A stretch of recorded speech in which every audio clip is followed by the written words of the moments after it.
इसने फगवाड़े में इसने हाँ जी सरदार जी, आपने गुड़िया में अंदर जाने से रोका, क्या कारण है जी? फ्लैश नहीं, क्यों नहीं? इंडिया नहीं आए पंजाब भाई साहब, इंडिया नहीं आए। हाँ करिए, रिकॉर्डिंग करिए। रिकॉर्डिंग से क्या था? नहीं मैं पूछूँ इंडिया नहीं, ये गोल्डन टेम्पल है। आप हमारे पाकिस्तान पे आए हो या इंडिया में आए हो?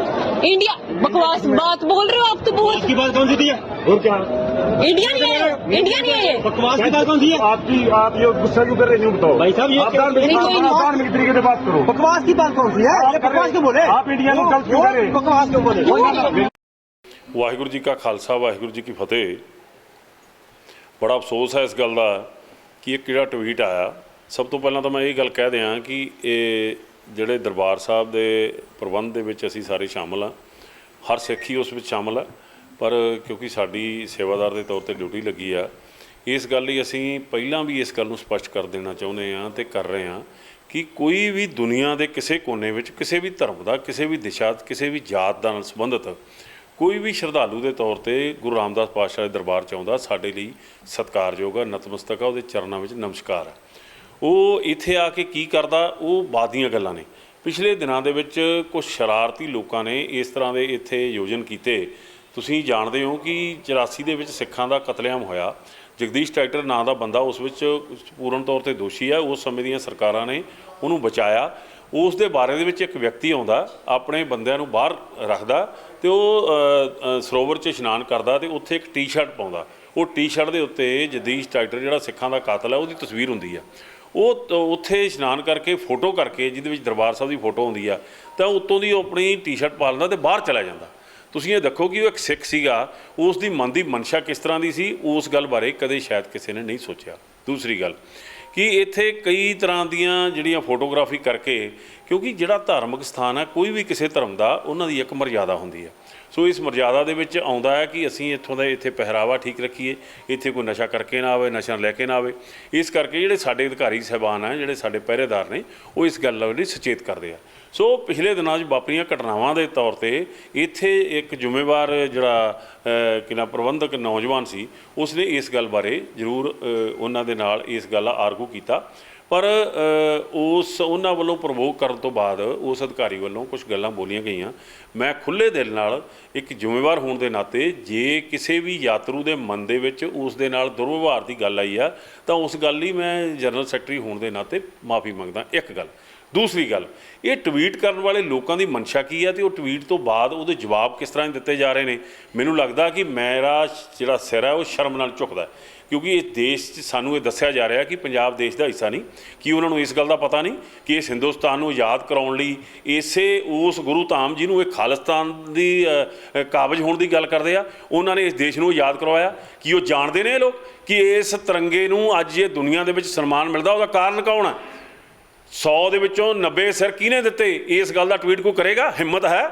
ये मनशा माड़ी है, ये जानबूझ के सिखां नूं बदनाम किया जा रहा, सिखां दे धार्मिक प्रबंध नूं बदनाम करने की कोशिश है। मैं चाहांगा कि जिहड़े लोग अज ट्वीट करके इस ते सवाल कर रहे हैं वो अपने अंदर झाती मारन कि इस देश नूं याद किन्हां ने करवाया। इस देश के आगू जिन्हों महात्मा गांधी मनते हैं, जिहदे कि ना राजघाट से जाके जिन्हों सिर झुकाउंदे ने इत्थों के राजनीतिक लोग, वो गांधी ने यह गल कहती सी कि इसे दरबार साहब की श्रोमणी गुरुद्वारा प्रबंधक कमेटी ने अंग्रेज़ों तो जिहड़े गुरुद्वारे याद करवाए सी, तो उन्होंने ये गल कही सी, ये गल सुन लैण ते पढ़ लैण, उन्होंने ये गल कही सी कि देश की आज़ादी की पहली लड़ाई जित्ती गई है। इस गल नूं किसी ने सोचिया? ये गल सोची किसी ने? कदे कही किसी ने कि ये एक ऐसा स्थान है? मेरी ये गल कहण ते किसी नूं इतराज़ होवे तो कोई गल नहीं, पर मेरे मन च भावना गलत नहीं है, क्योंकि दरबार साहब के अंदर ये जिहड़ा कंसैप्ट है, इस कंसैप्ट की कोई कदर करके ट्वीट करेगा? इस देश के अंदर बड़े बड़े कि ना मंदिर ने, रब के मंदिर ने, भगवान के मंदिर ने, उन्होंने मंदिरों के बाहर बोर्ड लगे दिखाई नहीं दे रहे जिथे कहते हैं कि किसी दूसरे धर्म का बंदा इत्थे आ नहीं सकता। की किसी धर्म के धार्मिक स्थानों से जाण ते रोक आ? किसी औरत नूं रोक आ? किसी दलित नूं रोक आ? इत्थों का राष्ट्रपति शर्मनाक हो गया, उन्होंने मंदिर में जाने की इजाजत नहीं दी गई। ये लोग ये गल समझणगे जिहड़े सानूं खालिस्तान की गल करते हैं, जदों कि तुहाडे देश का जिहड़ा संविधान है, मैं खालिस्तान दे नाल समर्थक नहीं हाँ, पर तुहाडे देश का संविधान कहंदा, इस संविधान दे विच वोटां चुन के आया सिमरजीत सिंह मान खालिस्तान की गल करदा। ਮਾੜੀ ਮੋਟੀ ਸ਼ਰਮ ਕਰੋ। ਸਿੱਖਾਂ ਦੇ ਬਾਰੇ ਦੇ ਵਿੱਚ ਇਸ ਤਰ੍ਹਾਂ ਦੀ ਭੱਦੀ ਭਾਸ਼ਾ ਨਾ ਵਰਤੋ। ਇਸ ਦੇਸ਼ ਨੂੰ ਸਿੱਖਾਂ ਨੇ ਇੱਥੇ ਖੜਾ ਕੀਤਾ, ਸਿੱਖਾਂ ਨੇ ਇਹਨੂੰ ਆਜ਼ਾਦ ਰੱਖਿਆ। ਅੱਜ ਬਾਰਡਰ ਤੇ ਚਾਈਨਾ ਦੇ ਬਾਰਡਰ ਤੇ ਲੋੜ ਪੈਂਦੀ ਹੈ ਤੇ ਕੌਣ ਜਾਂਦਾ? ਉਹ ਸਿੱਖ ਹੈ, ਉਹ ਖਾਲਿਸਤਾਨੀ ਹੈ। ਇੱਥੇ ਇੱਕ ਨੌਜਵਾਨ ਜਿਹੜਾ ਪੰਜਾਬ ਦਾ ਅਜੇ ਉਹਦੇ ਹੱਥੋਂ ਕੈਚ ਛੁੱਟ ਜਾਂਦਾ, ਸ਼ਰਮ ਕਰੋ। ਉਸ ਨੌਜਵਾਨ ਜਿਹਨੇ ਇੰਡੀਆ ਦੀ ਟੀਮ ਨੂੰ ਕਈ ਵਾਰ ਜਿਤਾਇਆ, ਉਸ ਨੂੰ ਤੁਸੀਂ ਖਾਲਿਸਤਾਨੀ ਦਾ ਗਰਦਾਨਤਾ। ਕੌਣ ਲੋਕ ਹੋ ਤੁਸੀਂ? ਤੁਸੀਂ ਇਹ ਦੇਸ਼ ਦੇ ਗਦਾਰ ਹੋ ਜਿਹੜੇ ਅੱਜ ਸਿੱਖਾਂ ਨੂੰ ਖਾਲਿਸਤਾਨੀ ਦਾ ਨਾਂ ਦੇ ਕੇ ਵੱਖਵਾਦ ਦੀ ਗੱਲ ਕਰਦੇ ਹੋ।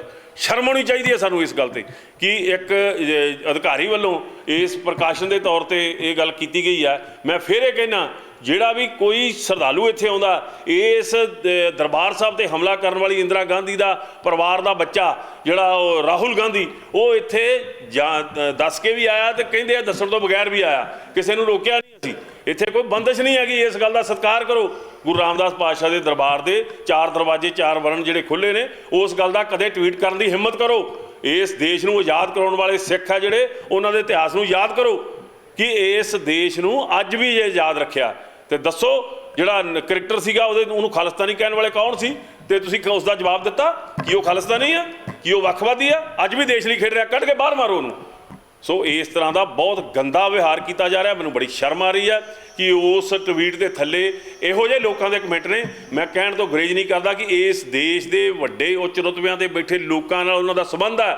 ਅਸੀਂ ਪਹਿਲਾਂ ਵੀ ਇਹ ਗੱਲ ਕਹਿੰਦੇ ਹਾਂ ਕਿ ਜਾਣ ਬੁੱਝ ਕੇ ਸਿੱਖਾਂ ਨੂੰ ਬਦਨਾਮ ਕਰਨਾ, ਸਿੱਖਾਂ ਦੇ ਪ੍ਰਬੰਧ ਨੂੰ ਦੋਸ਼ੀ ਠਹਿਰਾਉਣ ਦੀ ਗੱਲ ਕੀਤੀ ਜਾ ਰਹੀ ਹੈ। ਕੀ ਜਿਹੜੇ ਅੱਜ ਪੰਜਾਬ ਦੇ ਅੰਦਰ ਕਿੰਨੇ ਨੌਜਵਾਨ ਆ ਜਿਹੜੇ ਇਸ ਤਿਰੰਗੇ 'ਚ ਲਿਪਟ ਕੇ ਆਉਂਦੇ ਨੇ? ਤੁਹਾਡੇ ਦੇਸ਼ ਦੇ ਵੱਲੋਂ ਕਿੰਨੇ ਸਿੱਖ ਨੁਮਾਇੰਦਗੀ ਕਰਦੇ ਨੇ?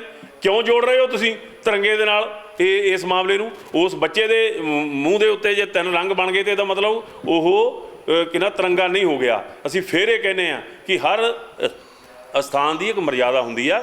ਇਹਨਾਂ ਗੱਲਾਂ ਨੂੰ ਇਸ ਤਰ੍ਹਾਂ ਨਾ ਜੋੜਿਆ ਜਾਵੇ, ਕਿਉਂਕਿ ਸਿੱਖ ਜਿਹੜੇ ਆ, ਸਿੱਖਾਂ ਨੇ ਇਸ ਦੇਸ਼ ਲਈ ਬਹੁਤ ਵੱਡੀਆਂ ਕੁਰਬਾਨੀਆਂ ਕੀਤੀਆਂ। ਅਹਿਸਾਸ ਕਰੋ, ਗੁਰੂ ਤੇਗ ਬਹਾਦਰ ਜੀ ਮਹਾਰਾਜ ਜਿਨ੍ਹਾਂ ਨੇ ਇਸ ਦੇਸ਼ ਦੀ ਬਹੁ ਗਿਣਤੀ ਲੋਕਾਂ ਦੇ ਜਨੇਊ ਨੂੰ ਬਚਾਉਣ ਵਾਸਤੇ ਕੁਰਬਾਨੀ ਕੀਤੀ। ਬੰਦਾ ਸਿੰਘ ਬਹਾਦਰ ਨੇ ਇੱਥੋਂ ਦੇ ਮੁਗਲਿਆ ਸਲਤਨਤ ਦਾ, ਜਿਵੇਂ ਕਹਿੰਦੇ ਆ, ਉਹਨਾਂ ਨੇ ਖੁਰਾ ਖੋਜ ਮਟਾਇਆ, ਇਹ ਦੇਸ਼ ਆਜ਼ਾਦ ਹੋਣ ਦਾ ਰਸਤਾ ਬਣਾਇਆ। ਸਾਡੇ ਸਿੱਖ ਯੋਧਿਆਂ ਨੇ ਬਹੁਤ ਵੱਡਾ ਰੋਲ ਅਦਾ ਕੀਤਾ। ਦਿੱਲੀ ਤੋਂ ਉਹਨਾਂ ਮੁਗਲਾਂ ਦਾ ਰਾਜ ਖਤਮ ਕੀਤਾ। ਅੱਜ ਭੁੱਲ ਗਏ ਹੋ? ਸਿੱਖਾਂ ਦੀ ਇਸ ਕੁਰਬਾਨੀ ਨੂੰ ਨਾ ਭੁੱਲੋ। ਇਹ ਟਵੀਟ ਕਰਨ ਨਾਲ ਸਿੱਖਾਂ ਦੀ ਉਸ ਕੁਰਬਾਨੀ ਨੂੰ ਨਹੀਂ ਘੱਟ ਕਰ ਸਕਦੇ। ਦੇਸ਼ ਲਈ ਤੁਸੀਂ ਖਤਰਾ ਬਣ ਰਹੇ ਹੋ ਜਿਹੜੇ ਲੋਕ ਇਸ ਤਰ੍ਹਾਂ ਨੂੰ ਸਿੱਖਾਂ ਨੂੰ ਬਦਨਾਮ ਕਰਨ ਦੇ ਲਈ ਸਾਜ਼ਿਸ਼ਾਂ ਕਰ ਰਹੇ ਨੇ। ਮੈਂ ਕਲੀਅਰ ਕਹਿ ਦੇਣਾ ਚਾਹੁੰਦਾ ਹਿੰਦੁਸਤਾਨ ਦੀ ਸਰਕਾਰ ਨੂੰ, ਇਹਨਾਂ ਸਾਜ਼ਿਸ਼ਾਂ ਨੂੰ ਨੱਥ ਪਾਓ, ਇਹਨਾਂ ਸਾਜ਼ਿਸ਼ਾਂ ਵਿੱਚ ਸ਼ਾਮਲ ਨਾ ਹੋਵੋ, ਕਿਉਂਕਿ ਸਿੱਖ ਜਿਹੜੇ ਆ ਉਹ ਆਪਣੇ ਦੇਸ਼ ਦੇ ਲਈ, ਇਸ ਦੇਸ਼ ਲਈ ਵੱਡੀਆਂ ਕੁਰਬਾਨੀਆਂ ਕੀਤੀਆਂ। ਹਾਂ, ਇਸ ਵਿੱਚ ਕੋਈ ਸ਼ੱਕ ਨਹੀਂ ਕਿ ਇਹ ਦੇਸ਼ ਦੇ ਵਿੱਚ ਸਿੱਖਾਂ ਲਈ ਨਿਆਂ ਨਹੀਂ ਹੈ। ਇਸ ਗੱਲ ਨੂੰ ਮੈਂ ਕਹਿਣ 'ਚ ਕੋਈ ਗੁਰੇਜ਼ ਨਹੀਂ ਕਰਦਾ, ਪਰ ਇਹ ਸਿੱਖਾਂ ਨੂੰ ਇਸ ਤਰ੍ਹਾਂ ਵੱਖਵਾਦੀ ਕਰਕੇ ਇਹਨਾਂ ਨੂੰ ਦੂਰ ਕਰਨ ਦੀ ਕੋਸ਼ਿਸ਼ ਨਾ ਕਰੋ। ਇਹਨਾਂ ਨੂੰ ਦੂਰ ਕਰੋਗੇ ਤੁਸੀਂ ਦੇਸ਼ ਦੀ ਇਸ ਪ੍ਰਭੂ ਸੱਤਾ ਆਜ਼ਾਦੀ ਤੋਂ ਦੂਰ ਹੋ ਜਾਓਗੇ।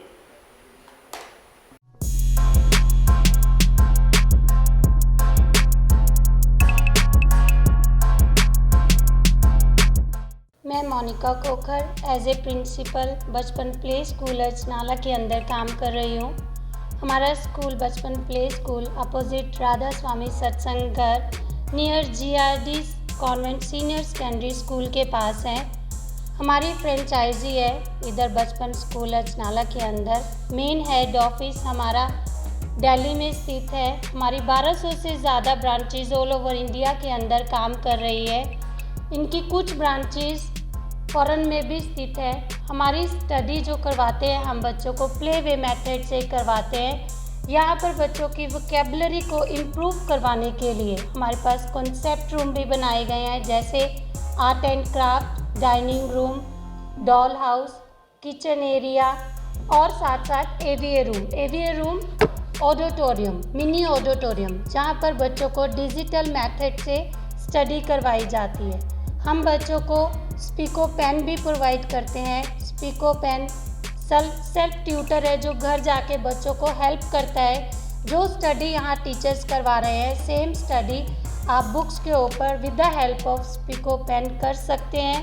मेरे पास 100 टाइप ऑफ एक्टिविटी है स्कूल के अंदर, बचपन प्ले स्कूल अचनाला के अंदर, जो डे बाय डे बच्चे अपने एक्टिविटी के ऊपर भी काम करते हैं और इन्जॉयफुली काम करते हैं। मैं जो भी बातें आपको बोल रही हूँ प्लीज़ आप इसको YouTube के ऊपर सर्च कीजिए और हम ये नहीं बोलते हैं कि आप यहाँ पर एडमिशन के लिए ही आइए, आप यहाँ पर सिर्फ एक बार विजिट के लिए आइए। Address Bachpan play school Ajnala.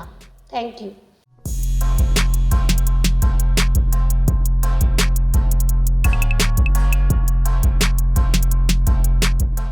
सत श्री अकाल, मैं Priyanka Arora, principal of angels paradise pre school Ajnala.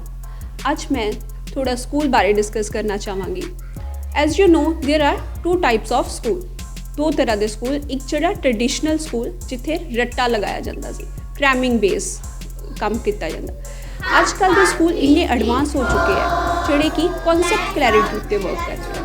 तो मेरे स्कूल का मेन फोकस यही है कि असी बच्चों की कॉन्सैप्ट क्लैरिटी करवाइए, ना कि उन्होंने रट्टा लगवाइए। एक गल होर कि जिवें कि छोटे छोटे बच्चे अज एक बन चुका है, एक जिवें कि फैशन बन चुका है कि बच्चों को अमृतसर भेजना। साडा दिल करदा कि इन्ने फॉगी डेज च, इन्नी ठंड च बच्चे अमृतसर भेजने दिल नूं छूंदे है कि यार इन्नी ठंड च भेज रहे हो। मेरा ये दावा है कि मैं वो अमृतसर वाले जो लोग अमृतसर लभदे आ वो मैं अजनाले च करा। ये वास्ते एक बारी angel paradise pre school Ajnala जरूर विजिट करो, तानू दोनों का डिफरेंस पता लग जाएगा कि अमृतसर वाली चीज़ तानू इत्थे अजनाला च अवेलेबल हो रही है। एक गल मैं होर एड ऑन करना चाहती हाँ। एज इस साल असी पहला साल से साडा फर्स्ट क्लास का, जिहदे विच असी ओलंपियाड का टेस्ट करवाया सी। इस विच दो बच्चे जड़े कि एक बच्चा इंटरनेशनल फर्स्ट रैंक जड़े जैविश चावला एंड सैकेंड च सक्षम आया, जिन्होंने 1000 रुपीज़ का cash prize and gold medal उन्होंने विन किया है। आई मीन टू से कि बच्चों उत्ते कॉन्सैप्ट क्लैरिटी वही चीज़ आ गई। कॉन्सैप्ट क्लैरिटी ते इन्ना वर्क किया जाता कि कोई भी वो टेस्ट क्लीयर कर सकते हैं। Thank you. ਅੱਜ ਦੇ ਯੁੱਗ ਵਿੱਚ ਸਾਡਾ ਘਰ ਬਿਨਾਂ ਇਲੈਕਟ੍ਰੋਨਿਕ ਅਪਲਾਈਐਂਸਿਸ ਤੋਂ ਪੂਰਾ ਨਹੀਂ ਹੁੰਦਾ। Mobile phone, TV, AC, fridge, washing machine. ਜੇਕਰ ਤੁਸੀਂ ਵੀ ਆਪਣੇ ਘਰ ਅਤੇ ਆਫਿਸ ਲਈ ਕੋਈ ਇਲੈਕਟ੍ਰੋਨਿਕ ਪ੍ਰੋਡਕਟ ਲੈਣਾ ਚਾਹੁੰਦੇ ਹੋ ਤਾਂ ਗੁਪਤਾ ਰੇਡੀਓ ਤੋਂ ਬਿਹਤਰ ਕੋਈ ਨਹੀਂ। ਗੁਪਤਾ ਰੇਡੀਓ ਤੁਹਾਡੇ ਲਈ ਲੈ ਕੇ ਆਇਆ ਹੈ world leading brand with best technology product ਜੋ ਤੁਹਾਡੀ ਲਾਈਫ ਸਟਾਈਲ ਨੂੰ ਬਣਾਏ ਆਸਾਨ ਤੇ ਸੁਵਿਧਾਜਨਕ। ਗੁਪਤਾ ਰੇਡੀਓ ਅਜਨਾਲਾ ਤੋਂ ਤੁਸੀਂ ਲੈ ਸਕਦੇ ਹੋ ਹਰ ਤਰ੍ਹਾਂ ਦੇ ਪ੍ਰੋਡਕਟਸ ਜਿਵੇਂ AC, cooler, refrigerator, LED, smart TV, mixie, RO, ਪ੍ਰੈਸਾਂ, ਚਿਮਨੀਆਂ, CCTV, ਉਹ ਵੀ ਆਪਣੇ ਪਸੰਦੀਦਾ ਬ੍ਰਾਂਡ ਮਿਟਸੂਬਿਸ਼ੀ, ਹਾਇਰ, ਲॉयड, ਹਿਟੈਚੀ, ਉਹ ਜਨਰਲ, ਗੋਦਰੇਜ ਤੇ ਸੁਜਾਤਾ ਦੇ ਵਿੱਚ। ਗੁਪਤਾ ਰੇਡੀਓ ਤੁਹਾਨੂੰ ਦਿੰਦਾ ਹੈ 0% ਵਿਆਜ ਦੀ ਸੁਵਿਧਾ। ਕਿਸੇ ਤਰ੍ਹਾਂ ਦੀ ਜਾਣਕਾਰੀ ਲੈਣ ਲਈ ਹੇਠ ਲਿਖੇ ਨੰਬਰ ਤੇ ਸੰਪਰਕ ਕਰੋ।